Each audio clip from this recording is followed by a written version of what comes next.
एमिति प्रत्येक दिन राशिफल देखिबा पई हमर एही चैनल टिकु सब्सक्राइब कर दियंतु, जहा फल कि आपण माने जानि परिबे आपण मानकर ग्रह नक्षत्रर चलन विषय रे।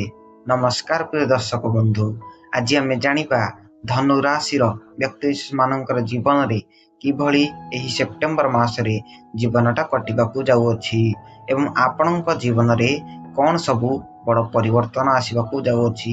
तेबे एही वीडियोटी को शेष पर्यंत निश्चय देखंतु।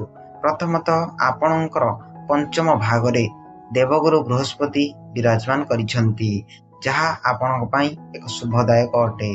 कारण देवगुरु बृहस्पति होउछंती धनर प्रतीक, जहाँकि आपणकर चाकरी क्षेत्र रे उन्नति घटाइबे एवं आपणकू कोनोसी नूतन प्रमोशन मध्य कराइबे। आपण कोनोसी जानवाहन मध्य प्रयोग करि परिबे। एहा सहित आपणकर स्वास्थ्य मध्य उचित भावरे भल रहिबो। किंतु देखंतु आपणकर सप्तम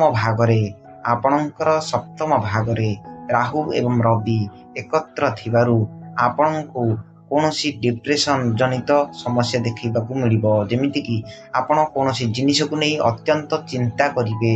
आपणक जीवन रे बहुत समस्या घटिबो, जेमिति कि आपणकर पारिवारिक कलह आपणकर स्वामी स्त्री मध्य रे पड़िबे नाही। एही सेप्टेम्बर मासरे आपणकर घरे मध्य भाई भाई मध्य मध्य आपणकर कली कज्जा सृष्टि हेबो। तेणु आपणकू सचेतन एवं सतर्क रहिବାକୁ पड़िबो। कारण एही सेप्टेम्बर मासरे आपणकर कली कज्जा एवं पारिवारिक संपर्क मध्य रे कोनोसी फाट देखा जाई पारे। तेणु सचेतन रुहंतु। किंतु आपणकर नवम भागरे बुध विराजमान करिसंती, जहा एक शांतिर प्रतीक अटे। बुध थिबारु आपण कोनोसी गृह मध्य निर्माण करि पारंती। एही नूतन मासरे एही सेप्टेम्बर मासरे आपण कोनोसी गृह मध्य निर्माण करि पारंती किंबा आपण कोनोसी जानवाहन मध्य क्रय करि पारंती। यदि आपण धनु राशि व्यक्ति होइथांती एवं ईश्वर को सच्चा विश्वास करथांती, तेबे एही वीडियोटी को लाइक एंड सब्सक्राइब करियको भूलिबे नाही।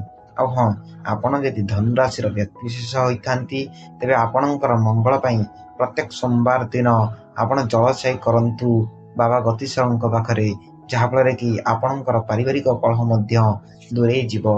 रहुछु, नमस्कार, जय जगन्नाथ।